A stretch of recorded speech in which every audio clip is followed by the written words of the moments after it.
Hello everyone, welcome to the Om Namah Shivaya education hub. Hope आप सबकी तैयारी बहुत अच्छे से चल रही होगी और आप प्रॉपरली अपनी रिवीजन भी कर रहे होगे और क्वेश्चंस की प्रैक्टिस भी कर रहे होगे और थ्योरी को भी अच्छे से कवर कर रहे होगे। बाकी आपको पता है, जैसे हमने स्टार्ट की हुई है DSSB TGT नेचुरल साइंस की सीरीज स्टार्ट की हुई है। बेसिकली न्यूली एडेड टॉपिक्स के ऊपर ज़्यादा फोकस किया जा रहा है क्योंकि वहाँ ही बच्चों को प्रॉब्लम आएगी। बाकी प्रीवियस जो सिलेबस है वो तो सारे कवर कर ही लेंगे ईजिली, तो वो हमने स्टार्ट की हुई है। आज का टॉपिक भी मैं आपके साथ एक रिवीजन सेशन ही लेके आई हूँ जिसमें हम MCQs डिस्कस करेंगे वेक्टर डिसीज़ के ऊपर। जैसे कि लास्ट क्लास में हमने MCQs डिस्कस किए थे थोड़े से applied zoology and animal diversity के जो टॉपिक कवर हो चुके हैं उसके ऊपर। आज की क्लास में हम MCQs डिस्कस करेंगे वेक्टर डिसीज़ के। वेक्टर डिसीज़ भी मैंने आपको ऑलरेडी करवा दिया हुआ है, 3 वीडियोज़ है मेरी प्लेलिस्ट में, जाके आप चेक कर सकते हो वेक्टर डिसीज़ के ऊपर। अदरवाइज़ डिस्क्रिप्शन बॉक्स में भी मैं लिंक दे दूँगी। वो तीनों की तीनों वीडियोज़ बहुत ही ज़्यादा बेनिफिशियल हैं, उसको बिल्कुल भी मिस मत करना। उस वीडियो को अच्छे से समझ लो, उसमें इवन ट्रिक्स भी बता रखी हैं लर्न करने की। आपको लर्न करने में भी कोई भी परेशानी नहीं होगी, इतने अच्छे से उस 3 वीडियोज़ में मैंने वेक्टर डिसीज़ को कवर किया है, जिसमें हमने hemiptera as a vector disease, diptera and phenoptera as a vector disease 3 topic cover किए हुए हैं। आज मैं उसके रिलेटेड ही आपके साथ MCQs लेके आई हूँ। कल मैंने आपको ऑलरेडी कम्युनिटी पोस्ट पे बता दिया था कि आज के दिन हम MCQs लेके आएंगे। आप अपना रिवीजन करके रखो। जिसने रिवीजन कर लिया है वेरी गुड, वो MCQs लगाना शुरू कर दो। जिसने रिवीजन नहीं की तो मैं आपको पहले यही कहूँगी, पहले वो 3 वीडियोज़ देख के आओ, उसके बाद ये रिवीजन लगाना। इससे आपको पता लगेगा आपका कंसेप्ट कितना स्ट्रॉन्ग आपके माइंड में फिट हो गया। बाकी मुझे आपसे बस एक ही चीज़ चाहिए, दबा के इस वीडियो को शेयर करो। जितना ज़्यादा शेयर कर सकते हो उतना ज़्यादा शेयर करो और सब्सक्राइब ज़रूर कर लो मेरे चैनल को। बेल आइकन को हिट कर दो, क्योंकि ताकि आपको जैसे ही मैं न्यू वीडियो पोस्ट करूँ आपको साथ के साथ पता लग जाए और आप अपने तैयारी के लेवल को 1 स्टेप और आगे ले जाओ। बाकी स्टार्ट करते हैं आज का session with the first MCQ. Which insect is a primary vector for the transmission of bacterium Yersinia pestis? Yersinia pestis के लिए कौन सा प्राइमरी वेक्टर माना जाता है? Ticks, lice, fleas and mites. पहले तो आपको पता होना चाहिए वेक्टर डिसीज़ में जो हमने बात की है वो किसके ऊपर की है। हमने एक मॉस्किटोज़ और फ्लाइज को कवर किया था। जो हमारे मॉस्किटोज़ और फ्लाइज थे ये हमने किस में कवर किए थे? थोड़ा मैं आपको क्विक रिवीजन दे देती हूँ सो दैट आपको रिवाइज हो जाए। मॉस्किटोज़ और फ्लाइज हमने किस में कवर किए थे? डायप्टेरा में। इसमें कवर किए थे डायप्टेरा में। अच्छा, कमेंट सेक्शन में बताओ। चलो, साइफोनप्टेरा में हमने क्या कवर किया था? साइफोनप्टेरा में हमने क्या कवर किया था? किनको कवर किया था? जैसे इसमें फ्लाइज और मॉस्किटोज़ को कवर किया था, इनमें किसको कवर किया था? फ्लीज को किया था। किसको किया था? फ्लीज को किया था। और हेमिप्टेरा में हमने किसको कवर किया था? बग्स को। किसको कवर किया था? बग्स को। तो इसमें आप इजीली टिक कर सकते हो। जो इन्होंने प्राइमरी वेक्टर पूछा है यर्सिनिया पेस्टिस के लिए, इसमें क्या आएगा? फिर जब हमने पढ़े ही फ्लीज हैं तो इसका आंसर क्या हो जाएगा? Option C, fleas. क्या हो जाएगा? Option C, fleas. नेक्स्ट आ जाओ, second question. Which disease is transmitted by sand fly? Sand fly से कौन सी डिसीज़ होती है? Malaria, leishmania, yellow fever, onchocerciasis. अच्छा, ये आपको मैं बता दूं, वैसे तो मैंने वीडियो में आई थिंक कवर किया हुआ है, बट फिर भी ये जो डिसीज़ है ये किससे होती है? ब्लैक फ्लाई से। किससे होती है? ब्लैक फ्लाई से। ये शायद हमने MCQ अपनी वीडियोस वाले सेक्शन में भी हमने किया हुआ है ये MCQ, ये पता होना चाहिए आपको। Black flies. और सैंड के लिए हमने क्या पढ़ा था? लेशमैनिसिस। क्या पढ़ा था? लेशमैनिसिस। तो इसका करेक्ट आंसर क्या हो जाएगा? Option B, leishmaniasis. Option B, leishmaniasis. चलो मूव करते हैं नेक्स्ट क्वेश्चन पे। Common name of hemiptera species triatoma infestans a vector of Chagas disease. Chagas disease में जो आपने कॉमन नेम बताना उस स्पीशीज़ का जो हेमिप्टेरा के इस स्पीशीज़ में बिलोंग करती है। तो हमें पता है हेमिप्टेरा में हमने किसको कवर किया है? बग्स को। तो मतलब ये चारों ही बग्स लिखे हुए हैं। उसके बाद छागा डिसीज़ के लिए ट्राइटोमा इन्फेस्टेंस में कौन सा बग आता है? That is kissing bug. कौन सा बग आएगा? Kissing bug. इसका आंसर क्या हो जाएगा? Option C. Now comes to the next question. Which genus of mosquito is a primary vector of dengue fever? Dengue fever के लिए कौन सा जीनस? अब आपसे जीनस पूछिए तो आपको पता होना चाहिए हमने मॉस्किटोज़ में 3 जीनस पढ़ी थी, 3, ये देखो ये मॉस्किटो के अंदर आ गया। थोड़ा क्विक रिवीजन भी करवा रही हूँ मैं साथ के साथ, ताकि आपको थोड़ा याद आ जाए, जो रिकॉल कर पाओ। मॉस्किटोज़ में हमने 3 चीज़ें पढ़ी थी, एक एनोफेलस पढ़ा था, और एक क्या पढ़े थे, क्यूलेक्स पढ़े थे, और तीसरा हमने क्या पढ़ा था, एडिस पढ़ी थी। ये हमने 3 तरह के मॉस्किटोज़ पढ़े थे, ठीक है। तो उन्होंने कहा जो डेंगू फीवर है, डेंगू फीवर में कौन रिस्पॉन्सिबल है, तो डेंगू के लिए कौन रिस्पॉन्सिबल होता है, हमारा एडिस। कौन रिस्पॉन्सिबल होता है, एडिस। क्लियर। नेक्स्ट आ जाओ नेक्स्ट क्वेश्चन, 5th क्वेश्चन पे मूव करते हैं। Which disease is transmitted by the flea xenopsylla cheopis, xenopsylla cheopis. अच्छा, पहले तो आपने कमेंट सेक्शन में मेरे को ये लिखना है, ज़ैनोस्फाइला च्योपिस कौन से ऑर्डर है, हेमिप्टेरा ऑर्डर है, डायप्टेरा है, या सिफेनोप्टेरा। आज का क्वेश्चन, एक सेकेंड, आज का फर्स्ट क्वेश्चन आपने मेरे को ये बताना है कि किस में हमने ये पढ़ा था, डायप्टेरा में, सिफेनोप्टेरा में, या हेमिप्टेरा में। इस क्वेश्चन में वो नहीं पूछा, बट फिर भी मैंने आपसे क्वेश्चन में पूछ लिया। इसमें आपसे पूछे हैं 4 ऑप्शंस आपके पास, malaria, bubonic plague, dengue fever and yellow fever. तो ज़ैनोस्फाइला च्योपिस के साथ कॉरस्पॉन्डिंग कौन सी डिसीज़ है हमारी, बिबियोनिक प्लेग। कौन सी डिसीज़ है, बिबियोनिक प्लेग। ये हमने अपने लेक्चर में कवर किया हुआ है, आप इजीली जाके लेक्चर्स में देख सकते हो। नेक्स्ट 6th क्वेश्चन पे आ जाओ। The test flea is known to transmit which disease. कौन सी डिसीज़ हमने देखी थी, सीसी करते हुए हम क्या कह रहे थे, स्लीप कर रहे हैं, सो जाते हैं, सीसी फ्लाई। सीसी फ्लाई से हम क्या हो जाते थे, सो जाते थे। तो इसका आंसर क्या हो जाएगा, स्लीपिंग सिकनेस। क्या हो जाएगा, sleeping sickness. Next 7th question पे आ जाओ। 7th क्वेश्चन में है कॉजेटिव एजेंट पूछा है आपसे छागा डिसीज़ का। छागा डिसीज़ का आपसे क्या पूछा है, कॉजेटिव एजेंट। तो छागा डिसीज़ का कॉजेटिव एजेंट क्या है, ट्राइपेनसोमा क्रूजी। क्या है, ट्राइपेनसोमा क्रूजी। नेक्स्ट, अच्छा एक क्वेश्चन और ऊपर मैं आपसे पूछना भूल गई यहाँ पे, चलो आगे करते हैं, आगे जब आएगा तब पूछ लूँगी। चलो नेक्स्ट आ जाओ। Which is not a characteristics of hemiptera. Hemiptera में कौन सा करेक्टरिस्टिक्स नहीं देखा जाता है, they are sucking, they have piercing sucking mouth parts, ये होते थे, हमने देखा था। They transmit diseases through feces, ये भी सही करेक्टरिस्टिक्स है। They are known to transmit leishmaniasis. Leishmaniasis बताओ, इसमें देखा था हमने लेशमैनिसिस, नहीं, ये हमारा करेक्टरिस्टिक्स फीचर नहीं है, ये करेक्टरिस्टिक्स फीचर नहीं है। तो इस क्वेश्चन का ऑप्शन क्या हो जाएगा, option C. Now comes to the next question. Which species of hemiptera is a primary vector for Chagas disease. कौन सी स्पीशीज हमारी प्राइमरी वेक्टर है छागा डिसीज के लिए, तो इसका ट्रायटोमा भी हम ऊपर देख के आए हैं, और होडिनियस भी होती है इसकी प्राइमरी वेक्टर, ये स्पीशीज इसमें भी आती हैं। तो आपका इस क्वेश्चन का करेक्ट आंसर क्या हो जाएगा, ए एंड सी। क्या हो जाएगा, A and C. Now 10th question आ जाओ। Primary vector of murine typhus. Murine typhus का प्राइमरी वेक्टर कौन है। ये जो मेरे अभी लेक्चर्स देख रहे हैं अप्लाइड जूलॉजी के, उसमें भी हमने कर रहा है, मुराइन टाइफस हमने पढ़ा था। अच्छा, अब ये 2nd क्वेश्चन आ जाओ आज की क्लास का। आपने मेरे को ये कमेंट सेक्शन में बताना है मुराइन टाइफस हमने अप्लाइड जूलॉजी के किस टॉपिक में पढ़ा था। अब ये मैं आपको अभी क्यों नहीं बता रही हूँ वीडियो के साथ, ताकि आपकी रिवीजन हो। अगर मैं आपको बता दूँ फिर तो आपको वही होगी ना, पकी पकाई खीर मिल गई कि हाँ ठीक है मैम ने इतना बता दिया, चलो माइंड में डाल लिया, फिर आप कल को फिर भूल जाओगे। अगर ये मैं अभी आपको लिखूंगी इस क्वेश्चन को, आपने कमेंट सेक्शन में लिखना। अगर जिनको नहीं याद होगा वो एक बार सारे अप्लाइड जूलॉजी के मेरे नोट्स देखेंगे जो मैंने आपको वीडियोस में बनाए हुए हैं, आप लोगों ने बनाए हुए, वो आप चेक करोगे और इसमें आप चेक करोगे कि किस में हमने पढ़ा था। फिर आपके माइंड में एक नया क्वेश्चन का आंसर क्लिक हो जाएगा।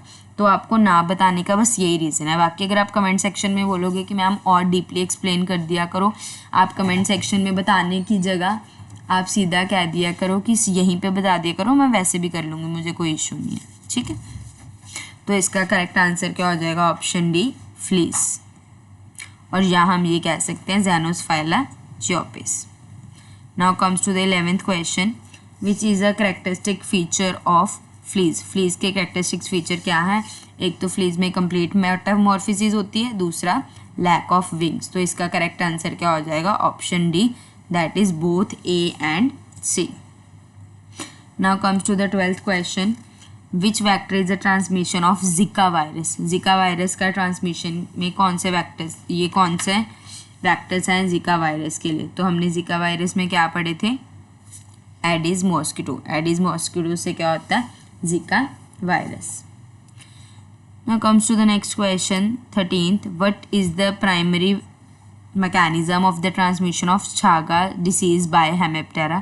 कौन सा प्राइमरी वे है, मैकेनिज्म है ट्रांसमिट होने का डिसीज़ के? तो हमें पता है जहाँ वाउंड होते हैं वहाँ से इजीली डिपॉजिटेड, मतलब डिसीज़ जाने के चांसेस रहते हैं, तो that is feces deposited near bite wounds. Now comes to the 14th question, which vector is responsible for lymphatic filariasis? Lymphatic filariasis के लिए कौन रिस्पॉन्सिबल है? हमारे क्यूलेक्स। कौन रिस्पॉन्सिबल है? क्यूलेक्स। ठीक है, ये आप टेबल याद रख लेना। हमारे क्यूलेक्स में इंसेफेलिटीज़ आते हैं जो हमारे आगे फिलैरिसिस में मतलब हेल्प करते हैं, लिम्फेटिक फिलैरिसिस। तो इसमें हमारा क्या होता है? क्यूलेक्स जो है इसका correct answer. Next 15th question पे आ जाओ, common name for the diptera species glossina morsitans. Glossina morsitans का कॉमन नेम क्या है? ये भी हमने किया हुआ है क्लास में, ग्लोस। ग्लोस सीसी करते हुए ग्लोस हमने पढ़ा था ना, सीसी ग्लोस, तो इसके लिए CC fly. Next 16th question, which characteristics distinguish diptera from other insect groups? Diptera में ऐसा क्या कैरेक्टरिस्टिक्स है जो उसको बाकी इंसेक्ट ऑर्डर से अलग करता है? तो ये याद रखना है क्या है कि इनमें 1 पेयर ऑफ विंग्स होते हैं। क्या होते हैं इनमें? 1 पेयर ऑफ विंग्स। अभी मैंने आपको बताया था डायप्टेरा में कौन कौन आते हैं, फ्लाइज और मॉस्किटोज। याद रखना डायप्टेरा में कौन आएंगे? Flies and mosquitoes. और इनमें क्या कैरेक्टरिस्टिक फीचर है important? That they have 1 pair of wings. They have 1 pair of wings. 17th question पे आ जाओ, what vector is used to transmit encephalitis and yellow fever to human? अब अभी मैंने आपको बताया था ना, अभी ऊपर क्वेश्चन में हमने क्यूलेक्स में फिलैरिसिस वाला पढ़ा था जिसमें मैंने आपको इंसेफेलिटीज़ बताया था, ये वही क्वेश्चन आ गया। देखो क्वेश्चन की बस फॉर्म चेंज कर दिया, अब आपसे वेक्टर पूछ लिया। और हमने अभी किस में पढ़ा था? मॉस्किटोज में पढ़ा। अभी जस्ट ऊपर अगर आप चेक करो, यहाँ पे देखो, ये देखो लिम्फेटिक फिलैरिसिस में मैंने आपको पढ़ाया था ना अभी, क्या? इंसेफेलिटीज़ है, जिसकी वजह से, जिसमें क्या होता है? लिम्फेटिक फिलैरिसिस। और ये किसकी वजह से, कौन रिस्पॉन्सिबल है इसमें? क्यूलेक्स। ऐसे जो अब क्वेश्चन आया उसमें देखो इन्होंने क्या बोल दिया, इन्होंने डायरेक्ट बोल दिया इंसेफेलिटीज़। तो कौन रिस्पॉन्सिबल है? ये किन में आते हैं? हमारे मॉस्किटोज। डायप्टेरा में हमारे मॉस्किटोज है, तो ये कौन है? Mosquitoes. They are the vectors used to transmit encephalitins and yellow fevers to the humans. Next 18th question में आ जाओ, बिबोनिक प्लेग इज। अच्छा, जो मैं आपसे क्वेश्चन पूछना था, जो मैंने आपको बोला था अभी ऊपर कि मैं एक क्वेश्चन पूछती हूँ, वो यही है कि आपने मेरे को बताना है बिबोनिक प्लेग का दूसरा नाम क्या है, इसको हम क्या बोलते हैं। हमने ये भी अपनी क्लास में पीछे कवर किया हुआ था कि ब्लैक, चलो मैं ही बोल, मेरे मुंह से निकल गया, that is black plague. Bubonic plague को हम ब्लैक डेथ भी बोलते हैं, जो ह्यूमंस एंड रेडेंट्स में है ब्लैक डेथ। ये ब्लैक डेथ के नाम से भी जानी जाती है बिबोनिक प्लेग। चलो अब ये क्वेश्चन तो रहा नहीं होमवर्क, ब्लैक डेथ याद रखना। तो बिबोनिक प्लेग के आपने बताने हैं, it is present in rodent population with efficient clause vector, present in bear population with efficient flea vector, present in rodent population along with efficient flea vector, or no longer a threat because flea vector has eradicated with chemical insecticide। तो इसका correct answer क्या हो जाएगा? Option D. अब ये threat नहीं रहा है बिकॉज इनको हम ख़त्म कर सकते हैं easily with chemical insecticides. Now 19th question, which flea species is associated with dogs and can act as a vector? कौन सी स्पीशीज़ है जो डॉग्स के साथ एसोसिएटेड है और कैसे एक्ट करती है? एज अ वैक्टर एक्ट करती है फॉर द वेरियस डिसीज। तो इसका करेक्ट आंसर क्या हो जाएगा? स्टेफेनोफिलाइटिस कैनिस। हमने पढ़ा था ना अगर आपने मेरे लेक्चर्स नहीं देखे, देखो डॉग की मैंने कैन पढ़ाया था आपको, डॉग कैन, कैन से आपका क्या आ जाएगा, canis, ctenocephalides canis. Clear. Next comes to the next question 20th, which vector is responsible for transmitting the disease known as kala azar. काला अजहर डिसीज कौन ट्रांसमिट करता है, तो इसके लिए क्या आ जाएगा, सैंड फ्लाई। क्या आएगा, sand fly. Next 21st question, which mosquito is primary vector for lymphatic filariasis. Lymphatic filariasis का प्राइमरी वेक्टर कौन है, अभी हम ऊपर सेम क्वेश्चन कर चुके हैं, क्यूलेक्स। कौन है, Culex. What is primary method for the control of reducing the spread of छागा disease? Spread को कम करने के लिए कौन सा मेथड यूज़ किया जाता है, इम्प्रूव्ड हाउसिंग एंड सैनिटेशन। क्या किया जाता है, इम्प्रूव्ड हाउसिंग एंड सैनिटेशन।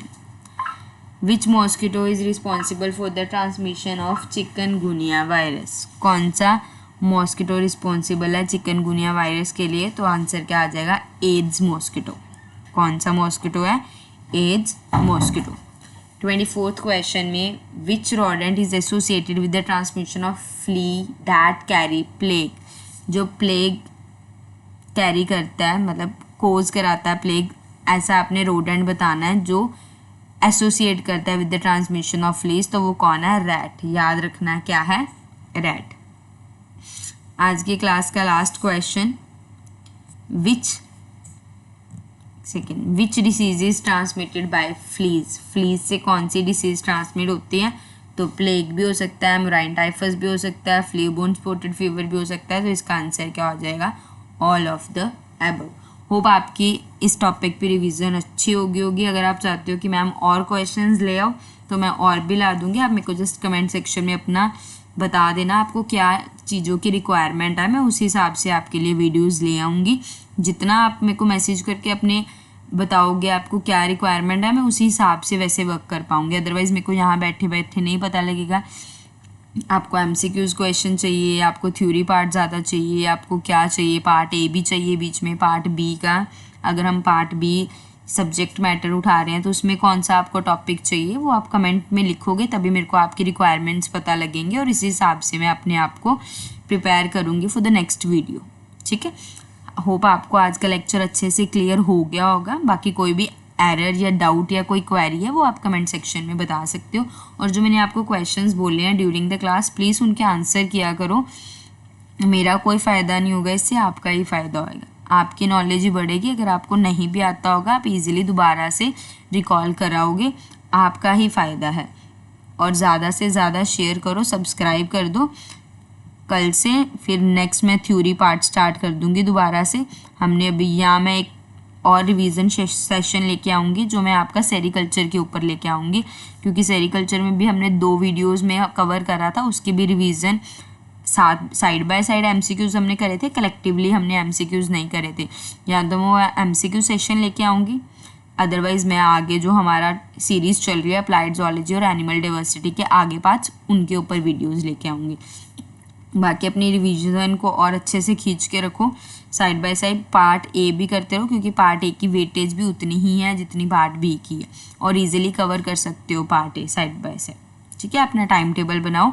अगर आप कहोगे कि मैम टाइम टेबल सेट नहीं हो रहा, एक बार आप टाइम टेबल बना दो, हमें थोड़ा गाइड कर दो टाइम टेबल से, तो आप मेरे को वो भी रिक्वायरमेंट बता देना। नेक्स्ट वीडियो में आपको टाइम टेबल का बता दूंगी कि आपको कैसे मैनेज करना है। अगर आप वर्किंग हो तो आपने कैसे शेड्यूल करना है, अगर आप नॉन वर्किंग हो तो आपने कैसे शेड्यूल करना है, कहाँ क्या क्या सोर्सेज हैं जिससे आप और कवर कर सकते हो। बाकी अपनी तैयारी को खींच के रखो, बिल्कुल ढील मत दो, कंसिस्टेंसी बनाए रखो। एक दिन भी आपने मिस नहीं करना। आइदर आप 30 मिनट्स बैठ के पढ़ो, बट डेफिनेटली पढ़ो। ओके, आज के लिए बस इतना ही। बाकी हम मिलते हैं नेक्स्ट वीडियो में नेक्स्ट टॉपिक के साथ। Thank you so much.